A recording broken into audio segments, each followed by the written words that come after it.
Whether you're a first-time mom or a mom of many, there's always something new to learn. The how, when, and why of every new stage can be so overwhelming. So I'm here to share everything I'm learning along the way in my journey of parenthood. I don't have all the answers, and I probably never will. I'm just a mom, probably much like you, who simply wants to do the best I can to raise good, tiny humans. I believe there's joy to be found in every season of motherhood, and the more we know, the better we can help them grow. This is the Learning as They Grow podcast. Hello. Welcome to Learning as They Grow podcast. I'm your host, Alicia Foster. Learning as They Grow podcast is just where I share all things I'm learning as a new mom, and from pregnancy, birth, newborn, infancy, and toddlerhood and on. I look forward to sharing everything in my journey through parenthood. And I hope that anything that I share along the way can resonate with anybody out there in need, and just answer questions, be someone who you can see is going through it just like you, and you're able to reach out if you ever have any questions. I'm here. You can reach to me through any of the social media platforms down below, or just comment on one of my videos if you have a specific question. All right, so today's topic, we're going to be talking about the first three medicines that your child will receive at birth. I'm just referring to them as medicines. It is actually one is a vaccine, another is a shot, and then the other one is an eye ointment or an antibiotic. So those are the three that we're going to be talking about. So I just am putting them all under the same umbrella of medicine, just to be aware of what it is that we're talking about. So when you give birth in a hospital, it is routine for your doctor to, or the child's pediatrician to, give them these three things before you are discharged from the hospital. So this episode here is not for me to try to persuade you one way or the other. I am a very open book, and I will share with you our decisions that we made as I go into each specific medicine and unfold different things about it. But it is 100% your choice as a parent, what you feel is best for your family. I am just here to provide you with information that I think, unfortunately, a lot of parents are not provided with right off the bat. It is not something that really is looked into. It is just the doctor says we need it, we trust it, we move on. And sometimes people don't even know what's being given. One thing that I will say when talking about vaccines just in general, I don't think majority of parents know that this generation of children are receiving 69 and growing vaccines, actually, because they are implementing more, and the COVID one is starting to be pushed out to younger children as well. So that 69 is the baseline right now. Our generation, I'm in my 30s, and my generation received 24 vaccines. So that is a huge stretch from 24 to 69. So just putting that information out there, I think it's important that parents just know. A lot of times people say, my kids didn't receive that many. They've only gone X amount of times. They've only got so many shots. But what we don't know often is that there are multiple vaccines in one single shot. So they combine them. I think it's so important to know the schedule, in being aware of what's being put into your baby's body, and being able to truly make an informed decision. That's all I'm here to talk about, is the information that is not often out there for parents to see. So when you go to your child's doctor, you should be able to ask questions if you have any questions, and just say, hey, what is this one? What does this prevent? What's in it, if that's something that you're curious about too. That was a big deal for us. I wanted to make sure, my husband and I both wanted to know what we were putting inside of our daughter's body. So we wanted to know these things. This isn't something that every doctor is very open to sit down and have a long conversation about at the actual appointment where you're about to be getting certain shots. So it can be helpful if you're interested in looking at it ahead of time and just knowing all of your information. You do need to look into what's called inserts, and that is going to be just any drug, any pharmaceutical drug that you take. You have the insert, the side effects possible, that are with the medication, the ingredients, and any warnings that may go with it. That's the insert. That's not given to you beforehand whenever you're whenever you're at the hospital, whenever you're at your pediatrician appointment.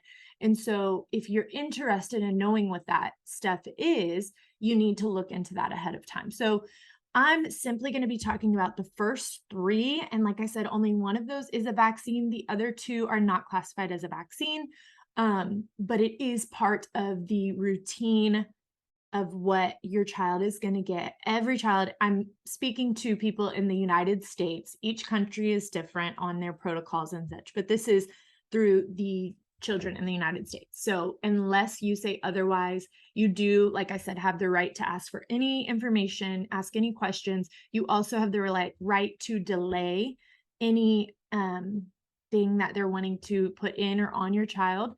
And you have the right to reject it altogether and refuse services. So just putting that out there, again, the choice is 100% yours on what you want to do. I am just here to provide you with information because it's not talked about.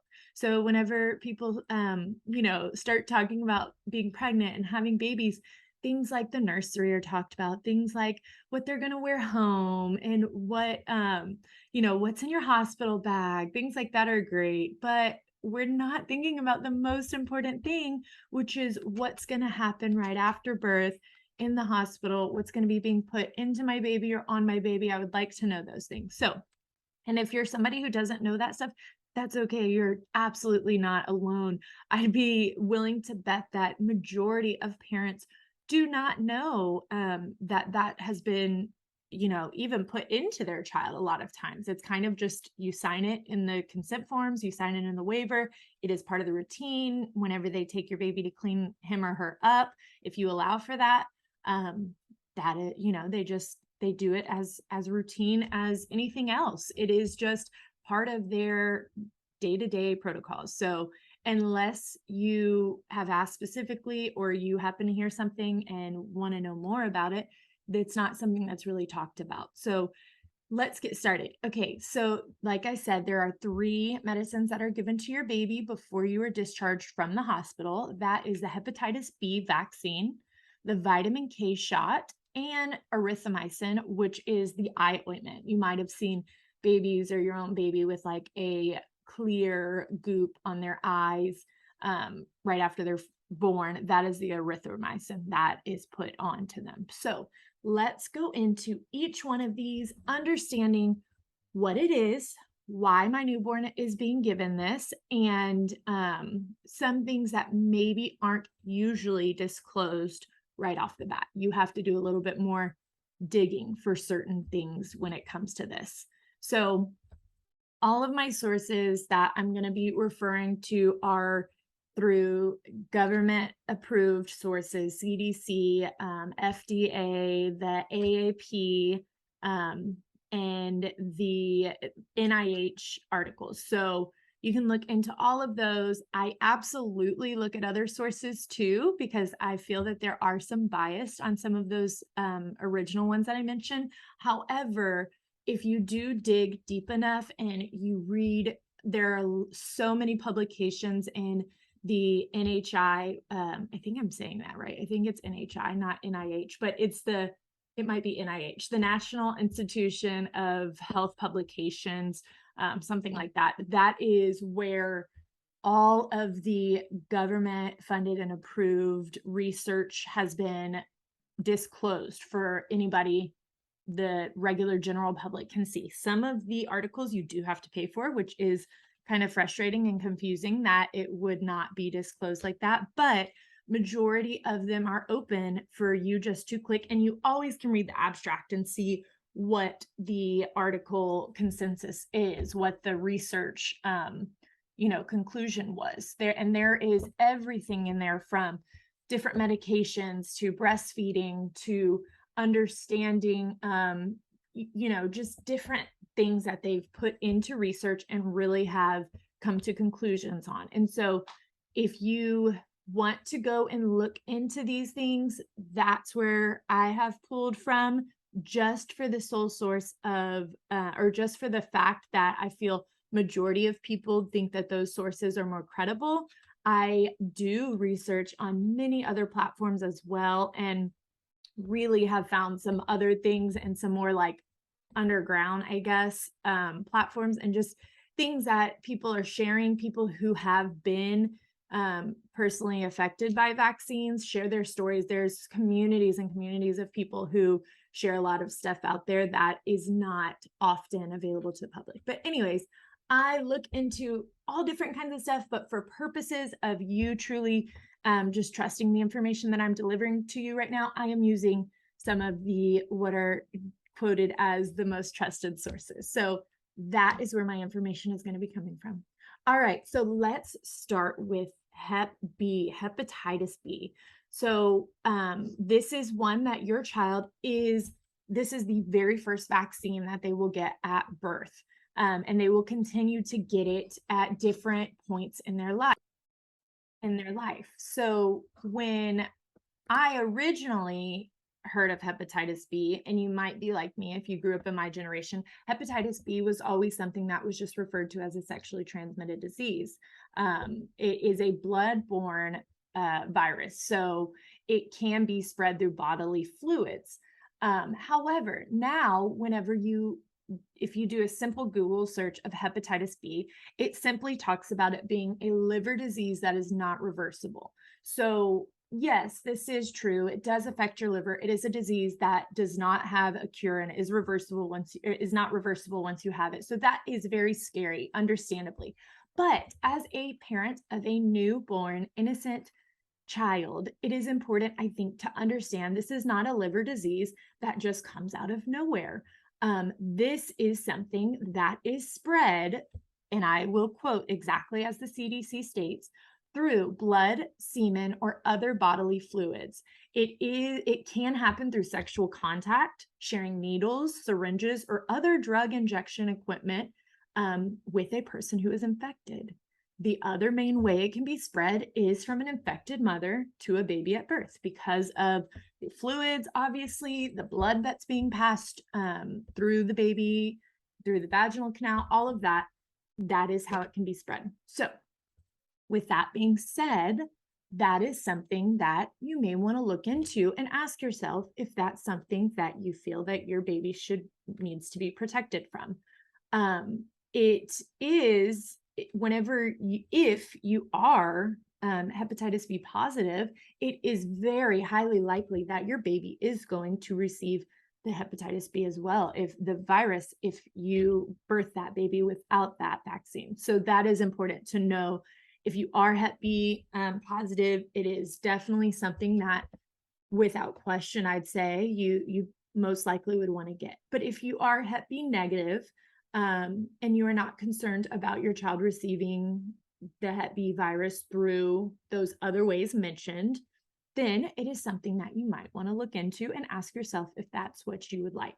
Again, my role here is not to tell you what to do for your family. I am simply here to provide you with information that I think a lot of people are not provided with. So understanding why is my baby being vaccinated for something like this? If you're someone like me, and whenever you first really dove into this vaccine, or if this is your first time hearing what Hep B is and why your baby is being vaccinated for it, it might be kind of concerning to say, well, wait. Why is my baby getting this? So in 1991, the Advisory Committee for the Immunization Practices recommended that Hep B was given to all newborns in order to focus on eliminating the HBV, the hepatitis B virus, transmission in the US. So it just became a routine protocol for all newborns because numbers had gotten so high at that point. People were spreading it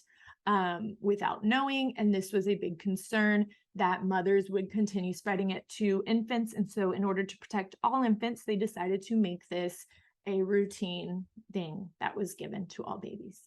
So again, this is something that is very life-threatening and scary if you do have it, and it is something that would have to be taken care of your child's entire life if they did have this liver disease. That is very scary. but I just want to make it known out there what causes it so that you can make the decision on your own and deciding if that's something that you would like to ask more questions on, look into more. Again, you have the right to delay or refuse anything. Some states, unfortunately, are a bit more harsh on that kind of stuff and do give you a harder time. But if it's something that, you feel passionate about, it is your right as a parent to refuse anything that they're giving your child. So that is the first one, Hep B. And so one thing I wanted to point out with the Hep B vaccine that is often really not talked about, like everything I just told you, you might be going, wait, I didn't know all that. Whether you're a new parent or a parent who, a parent to be, or even a vet parent, and you say, wait, my child has been vaccinated for that. What is that? How could they be likely to get that? That could be shocking for you. But here's another thing, kind of eye-opening. So if you were to be interested in looking into vaccines and trying to make decisions on if you feel all 69 vaccines that are on the recommended schedule is something that your child needs or you want them to have, a great database that is open to the public. It is not easy to navigate. They make it very difficult. There are guides and there are, a lot of playing around that you're going to have to do to figure it out. But it's called, I always say VAERS. People might say VAERS, but VAERS is the Vaccine Adverse Effects Reports System. So every single adverse effect that has been reported has to be put into this system. So I wanted to pull up and share some data that was taken from 2005 to 2015. So a 10-year span. There were 20,231 reports of adverse effects following the Hep B or Hep B containing vaccines. So just pointing that out there. If you were to go onto the CDC website and say, there's like a Q&A on each vaccine, and there's one that says something like, I heard there could be side effects. Is this true? And a lot of times they just blatantly will say, no, side effects are usually mild. Well, that's not actually true. If you look into the actual database and you look at it for yourself, I'm going to give you the numbers here for this specific research that was found, but you can go look onto it on your own and realize the answer no is actually a blatant lie. There are adverse effects that are often reported with these things. Well, yes, most are mild. Let's talk about some of these mild symptoms, because if you choose to have your child vaccinated with this, which again, totally your choice, no judgment here, do you? I just want you to be able to be informed. If your child is vaccinated for this, I think it's important that you understand that these mild symptoms are things that you might see in a newborn and be concerned of what's going on with your newborn. And if you're able to connect and go, okay, this might just be a reaction to the vaccine. It's going to pass in this amount of time. Other parents have experienced this too. Okay, we're going to get through this. No big deal. Move forward. But I think so many new parents don't even know that these reactions are happening. And so whenever their child is uncontrollably crying for hours straight, they have fever, they have soreness and nausea, which those are going to make a newborn just cry uncontrollably. And you don't know why. What's going on with my baby? What's wrong? It's important to know that these are some adverse effects that have been reported. So back on that report, 10 years of study through 2005 to 2015 showed that there were a little over 20,000 reports of adverse effects for the hepatitis B vaccine.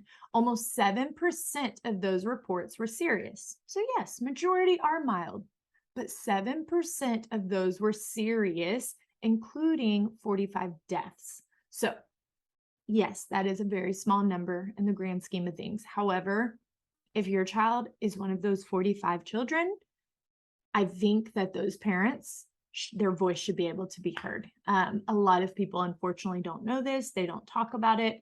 It is very taboo to even question vaccines, but that to me is huge. 45 parents have suffered the loss of their child due to the reaction of this vaccine. They were not informed about it, possibly. They did not truly make informed decisions because how were they able to? Nobody was able to provide them that this was a side effect. You really have to dig into it to see. So yes, that is a small number, 45. My heart still goes out for those families, and I pray that their voices get heard, because there are so many families out there trying to share their stories of what has happened to their children due to adverse effects. So majority of children have no issues whenever they receive these vaccines, but there are many, many, many people out there who have suffered losses and their life-changing serious effects that have happened. So that just, I need to take a moment to put that out there and say that. So in addition to those other, so there were the 45 deaths, and then 7% of that 20,000 were serious. So that includes over 1,400 people who suffered serious adverse effects. This article that I read was again through the National Health publication, and it did not go into the specifics of what those serious things were. But again, you can go on to VAERS, VAERS, the Vaccine Adverse Effects Report System, and look into what those were yourself.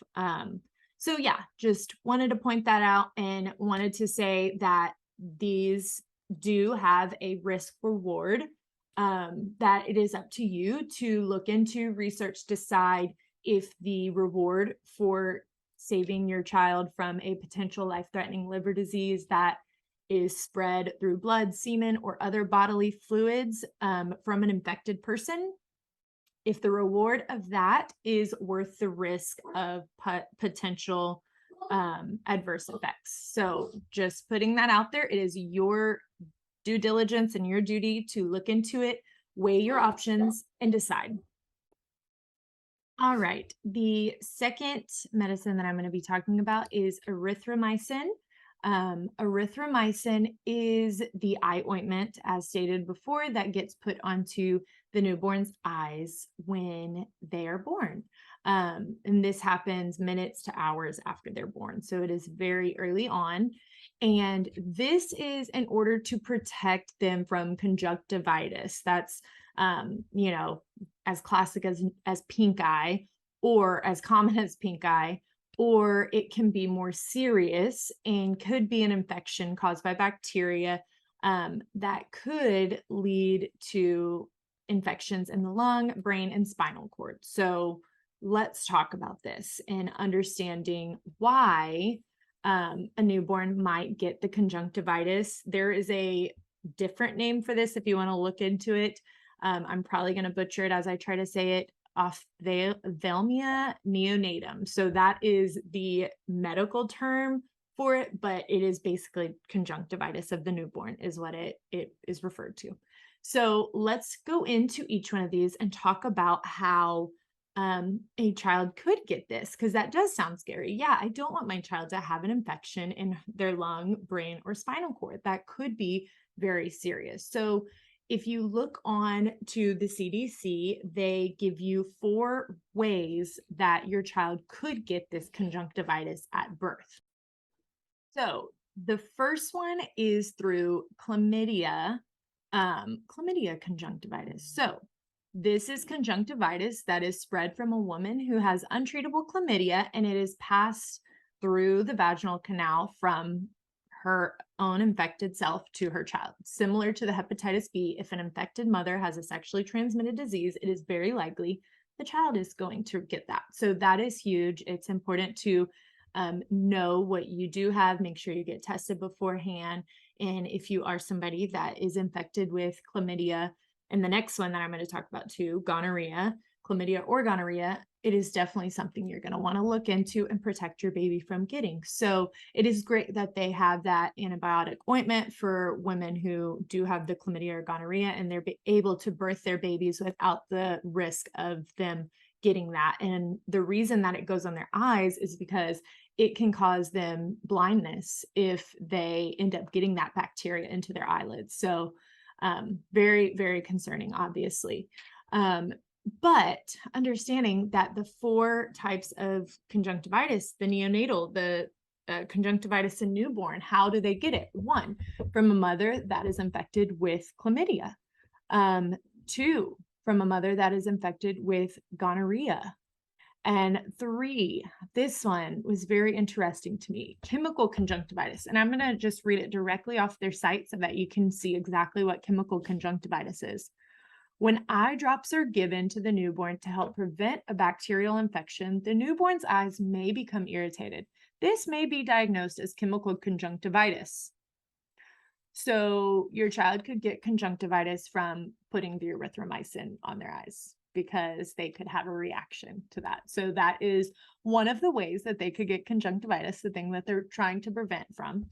And then there are the 4th one that they list, the common type of conjunctivitis in newborns. It just says viruses and bacteria other than gonorrhea and chlamydia can cause conjunctivitis.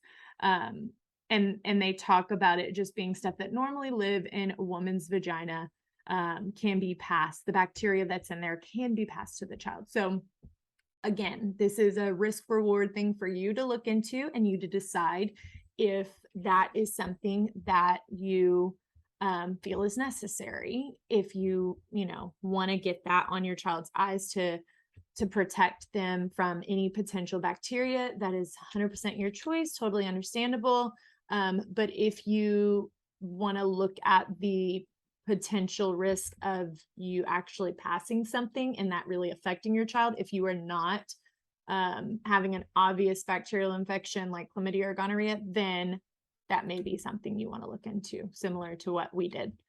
All right, so something that I wanted to point out with that too is that when I'm talking risk reward, understanding that a lot of times the hospitals or the doctors or the CDC just make it sound like there's simple reward with doing whatever the protocol is in the hospital, whatever the routine medicines that they're wanting you to give your child. They really kind of lean more towards it is what you need to do. It is the best way to protect them. And even sometimes goes so far as talking about neglecting your child's health if you choose to not do those certain things. But I'm here just to shine light on the fact that there are risks as well. And again, it is your choice as a parent. I'm going to sound like a broken record with that, but I just want to nail that in because I want to make it clear that while I might sound a little one-sided on some of this stuff, it is because I want to shine light on a side that is not talked about often, because you can easily hear the side that talks about how great these things are and how often, like I said, they go so far to say there's no side effects, there's no risk, everything's good. But as a parent, I believe every parent should have all of the information. It is your child. You should have the right to know what is in it, what possible side effects are there, what are the risks, what are you putting on my child? That's all there is to it. You are the parent, so that is your decision, not the government's decision, not the doctor's decision. And I pray that you do have a doctor that you can trust wholeheartedly and that you can ask questions to, because that is what should be allowed. If you have a doctor who kind of brushes you off, shuts you down if you ask those questions, that is a big red flag to me. And that would make me want to say, I'm going to take my business elsewhere and find a doctor who I can ask these questions with, who can assure me that this is something that I want to do. If they're not even wanting to give you the information or make you feel any type of way about it, there are plenty of doctors out there who will do otherwise and who will be happy to sit in the office for more than 15 minutes with you and actually talk with you about whatever you have questions about. So again, just making sure you have all the information. So I think that was it on the erythromycin. It's pretty basic. It's an eye ointment that they put on. It's mainly to protect from the spread of bacteria caused by untreated chlamydia or gonorrhea. They can also get it through the chemical conjunctivitis, which is putting the actual ointment on. It says specifically that this could result in swelling of eyelids for 24 to 40 to 36 hours. So just knowing that risk, that precaution there, and deciding if that is something that you want to do. That is one. The hepatitis B and the eye ointment are two things that we chose to opt out on. We did not feel it was necessary for our family after the research that we did. So yeah, here is the last one, the vitamin K. Now this one, vitamin K shot. This one I'm going to dive into in just a minute, but since I went ahead and told you the choices that my family made based on the information that we received, I want to tell you we did choose to get the vitamin K shot. It is something that I will probably hope to choose to not get for my next. However, this was something that my child, we had a very traumatic birth. She was stuck in the birth canal with her head coning for many hours. And then I ended up having a cesarean when they had to vacuum her out from my stomach. So yeah, traumatic birth. Have a whole episode on that if you're interested. Episode 2, go back and listen to it. But with that being said, there was a risk that my daughter could have any type of bleeding because of that trauma. We just didn't know how she was going to come out, what was going to happen. So we made the decision at that time to get the vitamin K shot. So vitamin K is needed for blood clotting and to avoid excessive bleeding. When newborns are born, they have a much lower level of vitamin K in their body, so their bleeding does not clot as well. It is something that you can look into. For me and my husband, we are Christians, and we feel that God made us exactly how we're supposed to be made. So that's something that we kind of look into, we question, and we wondered, why is that? Why are newborns having thinner blood, and why is their blood flowing more freely in their bodies? And it's only for a certain amount of time, and then they start to be able to have that vitamin K more often, and their blood is able to clot. So that's just my personal look at it. If you're in the same boat with me, great. If not, not a problem. Look at it however you want to look at it. But the vitamin K is recommended, obviously, for those babies because there is such low level of vitamin K, and that means they're predisposed to having potential bleeding. This is called the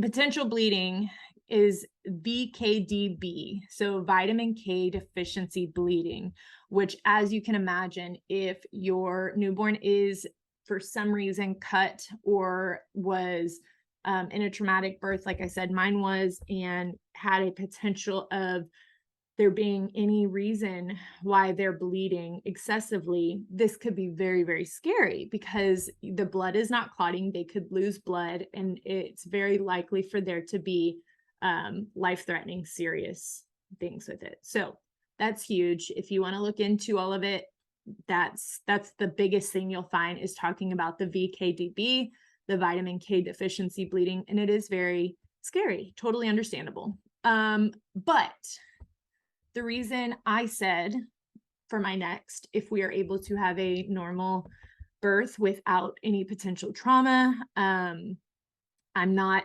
putting my child in any situation where I feel they could be harmed or have any reason to be bleeding at a certain age, then I am going to opt out on the vitamin K shot because of the ingredients. That's something that is not talked about very often, and that's something I want to shine light on today. So the vitamin K shot is not classified as a vaccine. However, it is important to note that just like all the vaccines, it is more than just the vitamin. There are many chemical compounds that are put together to get this vitamin into your body. So I think that's huge. A lot of times I've heard a nurse say it's just a vitamin. And I've heard people talk about it like that. I thought it was just a vitamin too. And there's a reason they just call it a vitamin K shot. So I want to point out that it is not just a vitamin. If that's not anything that bothers you, totally fine. But I'm going to point out some of the ingredients that were a concern for us. So the first one is aluminum. That is a huge one that you'll hear a lot of people talk about. That is the metal that helps break the blood barrier to the brain in order to get that vitamin K flowing to the blood cells and all of that. So aluminum, you can look into it. There are a lot of risks with that.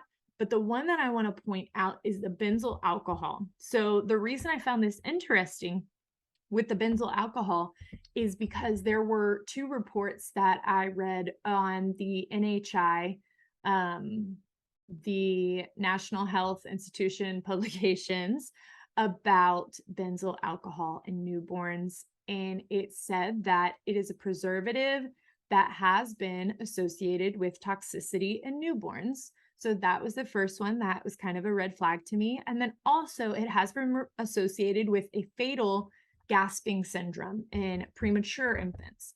So again, just something to point it out. If you are a parent who has experienced any of these things and are just wondering what was going on, that might be what it was. If it doesn't bother you at all, so be it. I just want to shine some light on that stuff. So in addition to the benzyl alcohol, there's also hydrochloric acid and other chemical compounds. You can look into hydrochloric acid. That's what's used in a lot of bath and kitchen cleaners to clean our home. So yeah, those ingredients just for my husband and I were just things that we were like, I don't really want to put that in my daughter. However, we were in a situation where felt it was necessary. So we are thankful for medicine in situations like that. We do feel that medicine has a great place of intervention if needed. But our big view on all of this is that it shouldn't be something that is routinely given to all newborns without making parents feel like they have choices on it. So yeah, that's my whole rundown on the 3 medicines given at birth. I hope that it's helpful in any way, even if you're like, okay, cool, at least I know and I'm aware. If that's all you take away from that, that's great. If you're somebody with more questions, or this kind of opened up a door in you where you're like, oh my goodness, I need to explore and learn more about this before I give birth, or before I have another child, or before I go to my next pediatric appointment because I didn't know all this other stuff was in stuff that I was giving my child. Absolutely, I encourage you to look into it and make informed decisions. If you have any questions about any of this, feel free to reach out. I will go ahead and give this disclaimer. I feel it's very obvious, but it could go without saying, I do not claim to be, nor am I, a medical professional or an expert on this topic. However, I am a parent who is just trying to learn everything I can and do the best for my child. And all of this information that I have gotten are from credible sources. If you are interested in looking at each one of these things, I will put all of the links in the show notes below. You can also go into my blog, which I will attach in the show notes below, and it gives a rundown on everything with all the information. I am so happy to be able to share this with you. I hope that everyone takes this just in the way that I intend it and not in any negative way. If there are any concerns with anything I said or any contradictions that you find, feel free to share it with me. Again, I'm always learning. I'm happy to learn more. I am just here to share what I'm learning along the way. All right, I hope y'all have a blessed day. I look forward to our next episode where I can share more information with you in this journey of parenthood. Make sure to subscribe to your favorite platform, follow along, and see what we got going on in my journey of parenthood and upbringing of my amazing daughter, Ellington. I hope that everyone has a great day. God bless.